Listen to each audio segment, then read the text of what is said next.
Good morning. It is the day after her surgery and I've got to say that Elin is doing so much better than I was expecting.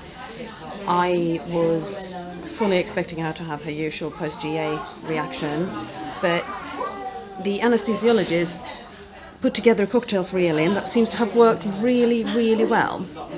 I don't know what the anesthesiologist put into her yesterday, but it seems to have worked. It seems to have worked! Because you're doing super! You really are super, super, super, super, super, super, super! Super, super, super, super, super, super, super! She's like, I'm having a grump now, Mummy.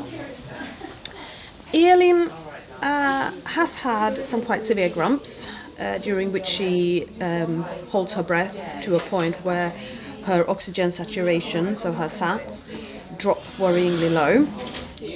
I only turned off, the oxygen mask is lying over there now. I only turned the oxygen off a couple of hours ago. What time is it now? It's about 9 o'clock in the morning.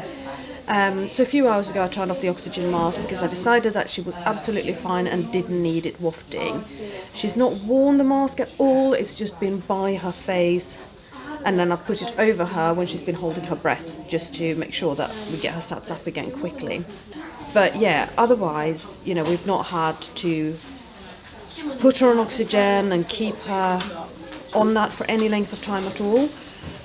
We've had a little bit of reflux and bringing up foam and phlegm, and again this is kind of standard for Elin. So none of the uncontrollable vomiting and not tolerating anything in her tummy that I was expecting. She is not running a temperature, which I was also expecting her to do. So, oh my god, this has gone, fingers crossed, touch wood. We're doing fine. We're actually doing fine. This morning I have given her all of her medicines and I have given her 20 milliliters of apple puree, which is brilliant. Not used to doing that. We have a grumpy little child near us, as you can hear. We're not in a private room anymore. Yeah, that's the thing. We're not in a private room anymore. We got moved down to the actual pediatric ward, which was the right decision because they can give a bit more care here. Like in the pre-assessment ward where we were, they had to bring in a drip stand, they had to bring in a SATS machine. Like they had none of that there. They had oxygen and they had a suction, but everything else kind of had to be brought, and they don't have the full-on night staff up in the pre-assessment ward as they do here. So we have been moved. Yes, it's a shame to lose our own lovely room, but at the end of the day, it's safer for Elin to be in a place like this. I've had a very uncomfortable and broken night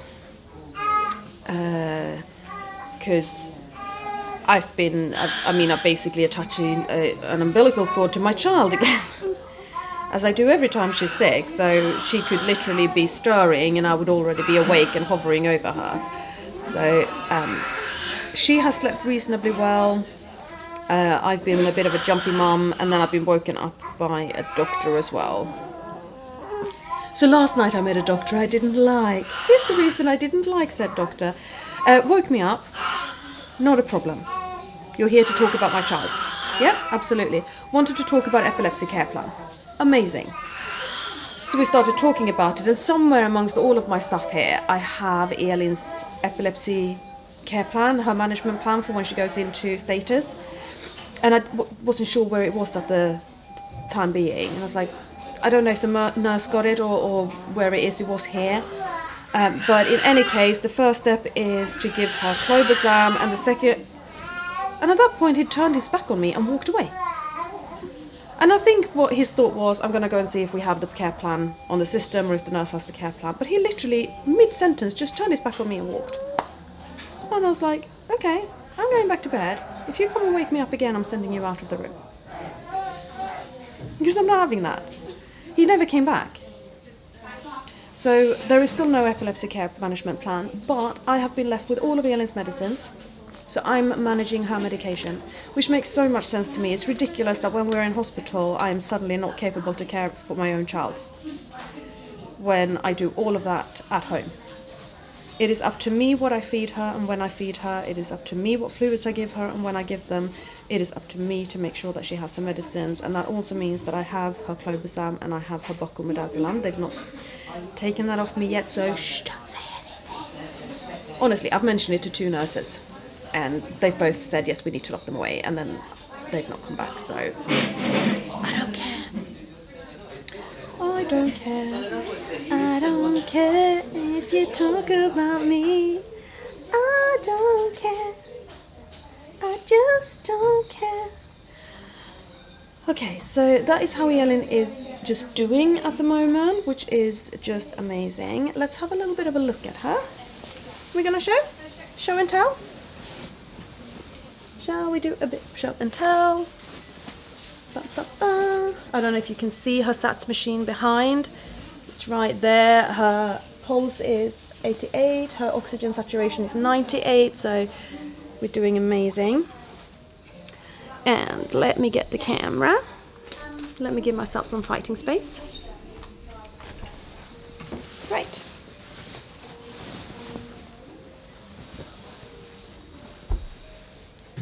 Move these down a little bit. Oh, that's really stuck on your leg, isn't it? Ow! Honestly, ow! Oh, I did not like that. Did not like that at all. Okay, it's further down now. Okay, let's start with Elin's feet. So the thing I didn't like, can you see that line there above the wristband which she has around her ankles? The wristband was really stuck to her leg. In this foot we have a cannula, that's where she's had IV, and as you can see the IV is actually off, the lumen is lying free. So she's currently not on any IV fluids at all. And then here we have her SATS monitor, her SATS probe.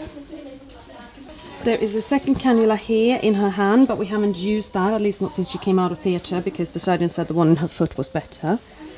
Elin, do you mind if I allow you down for this?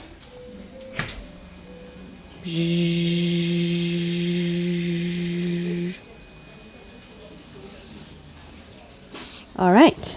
Hi. Here. Oh, I'll take this off for now. Okay, so this looks pretty intense, but it actually isn't that intense. It's just that we have an IV line in it at the moment. Right. There is her port.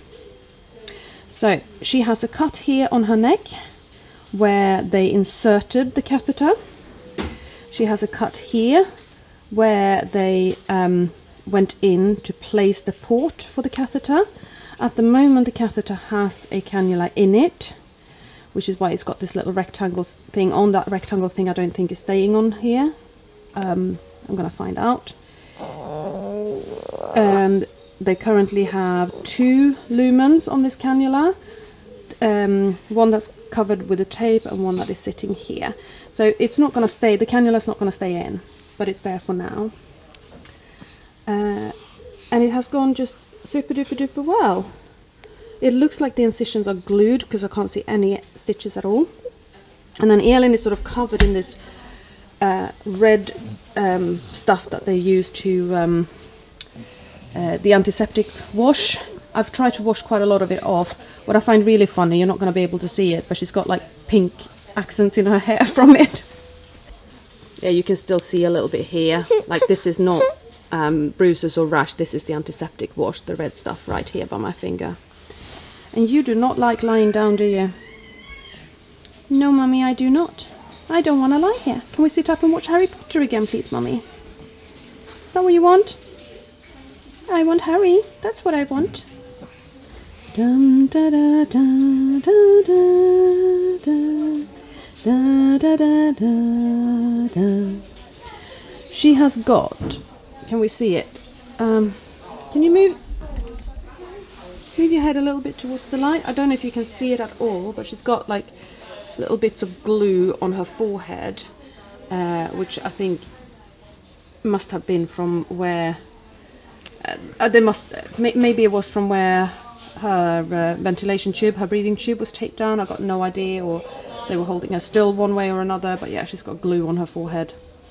and she had quite a mark here from the ventilation tube. That little bruise on her eyelid is not from the surgery. She managed to give that to herself before, and I think that's just her screaming so tensely that she bursts a vessel. Not unheard of for Elin. She'll do that quite a lot. But yes, she is doing really, really amazingly well. Actually, I'm not going to raise this too high because I need to change her pad. I just realised my plan now is really to give Elin a clean dry pad, because she is wet again, which is great news. It means that, you know, she's passing urine as she should. Put a pair of trousers on her, pyjama trousers, and then maybe see if we can get her out of bed and just give her a different view, because she's a bit fed up with this. And yeah, take things from there. And obviously let you know what all the doctors are saying once they've been around, whenever that may be. Whenever that may be. Whenever that may be. Ba-dum, ba-dum, ba-dum, ba-dum, whenever that may be. Do you want a clean pad? Do you want a clean dry bum? Clean dry bum, clean dry bum, clean dry Elin bum. Clean dry bum, clean dry bum, clean dry bum, bum, bum. She doesn't care. I care. I'll come back to you. Oh wow, I was not expecting to be filming the end of this vlog from the comfort of my own living room. Do you want this? Somebody's happy I'm home. Yeah, I was fully prepared to do the whole hospital stay with Elin. I had packed for 3 nights, expecting 3 nights. As you saw from the start of this vlog, Elin is doing so much better than I was expecting, and there's actually quite a possibility that she's getting discharged today. So why am I not in hospital? I got a message from Elin's dad saying, I've just parked up, what ward are you in? I was like, oh, hi, are you here? Okay. Yeah, so I've gone home, and I have time to have lunch and have a nap before I go and get Elin, and to give this little furry bundle a bit of love. You might think that she has been without love for years and years and years and years, or without food. There's still food in her bowl. Like, she's not starving. But I have a feeling that she's going to very much welcome the chance to lie on my legs while I nap for a bit. Yeah, wow. So no new update about Elin since I left, which is about an hour ago. But before I left, the surgical team came to see her, and they are super happy. I thought that Elin's port is going to need regular flushing, but the surgeon said no, it doesn't, because there's a backstop valve inside the catheter that means that nothing will flow the wrong way. So it's going to stay sterile and fine, and obviously if you give her anything through it, then you need to flush it, but apart from that, no. So that was great. He asked me if she was going to get community IV treatment through it, and at the moment, no, she's not.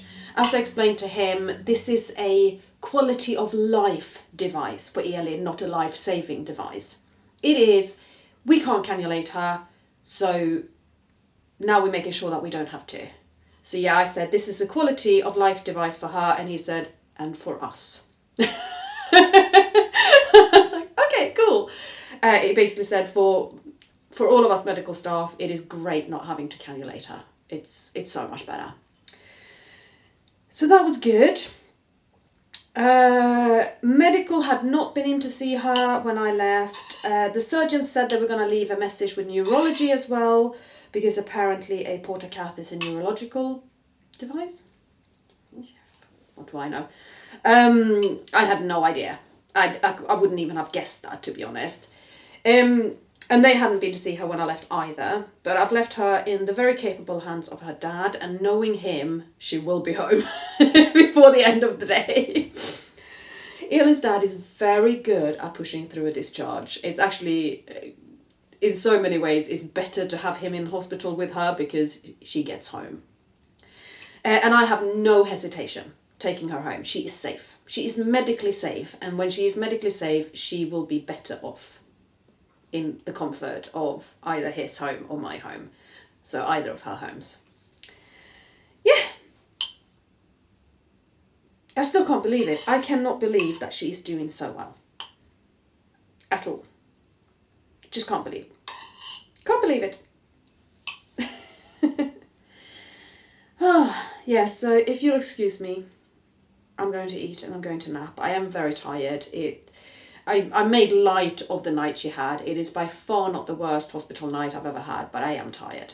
I've not had a good night's sleep. So yeah, a nap is definitely a good thing to have on the agenda. So I'm going to update you in another vlog when I can, but I hope you enjoy this one. And as always, thank you so much for being with us on our special needs life journey. Have a fantastic day. See you soon. Bye.